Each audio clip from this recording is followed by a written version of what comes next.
नमस्कार दोस्तों, आज मैं एक वीडियो देख रहा था जो सोशल मीडिया पे बड़ा वायरल हो रहा था। ये वीडियो शायद गाज़ियाबाद का था, जहाँ पर हिंदू रक्षा दल के कुछ लोग ये कहकर हथियार बांट रहे थे कि हमें जब भी बांग्लादेश जैसी स्थिति इस भारत में होगी तो हमें अपनी माँ बहनों की रक्षा स्वयं ही करनी है। ये लोग ये करते समय ये भूल गए कि ये भारत देश में रह रहे हैं। भारत देश एक हिंदू बहुल क्षेत्र है, जहाँ पर ऐसा होना बिल्कुल भी संभव नहीं है। हम किसी निरंकुश राज्य में नहीं रह रहे हैं, ना हम किसी निरंकुश देश में रह रहे हैं। लेकिन इन मूर्ख लोगों को इस चीज़ का बिल्कुल भी कोई ध्यान नहीं है। ये एक ऐसे प्रोपेगेंडा का प्रचलन कर रहे हैं कि जिससे एक ऐसा प्रोपेगेंडा फैला रहे हैं जिससे समाज में और राज्य में या देश में एक डर का माहौल बने। और ये इन लोगों को समझ नहीं आ रहा है। ये तो मूर्ख ही हैं, ये तो पैदाइशी ही मूर्ख हैं। इन्होंने तो कभी शिक्षा का कोई द्वार भी नहीं देखा होगा, और देखा भी होगा तो वहाँ से मार भगाया गया होगा इनको, क्योंकि ये नालायक ही रहे होंगे जो अपने स्कूल के टीचरों से डर कर, जिन्होंने अपनी शिक्षा छोड़ दी होगी, जिन्होंने वहाँ की मार से डर कर अपनी शिक्षा छोड़ दी होगी।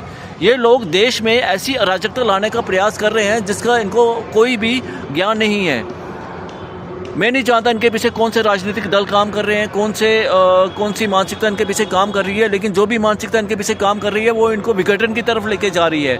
भारत देश एक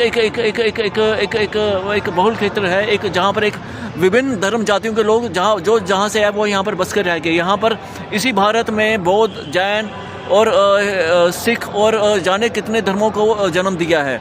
उन्होंने कभी नहीं कहा कि हिंदू खतरे में है। उन्होंने कभी नहीं कहा कि हमारा धर्म खतरे में है।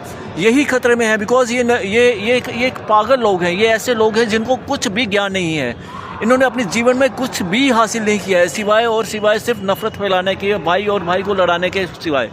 जो हरकत ये आज कर रहे हैं, वैसी ही हरकत अगर दूसरा समुदाय, मैं कहूँगा मुस्लिम समुदाय भी करे और उनकी कुछ पागल जमातें ऐसा करना शुरू कर दें तो किसी भी एक पर्व पर एक उपद्रव कर दिया जाएगा, जिससे क्या होगा कि वहाँ की जनता में एक डर का माहौल पैदा हो जाएगा। कत्लो गारत होगी और जो उसमें लाशें गिरेगी वो एक आम हिंदुस्तानी की होंगी, आम मजदूर की होगी, एक गरीब हिंदुस्तानी की होगी जो अपनी दिहाड़ी लगाने के लिए, अपने घर परिवार को पालने के लिए घर से बाहर निकला होगा। उसमें किसी भी राजनीतिक दल का कोई नुकसान नहीं होगा। उनको तो मौका मिलेगा कि वो उनके ऊपर अपनी राजनीतिक रोटियां सेकेंगे, फिर दोबारा अपनी सत्ता में वापस आएंगे। और ये विभिन्न दल रहेंगे, कांग्रेस होगी, बीजेपी होगी, सपा होगी, बसपा होगी, कोई और निम्न स्तर के और भी दल होंगे।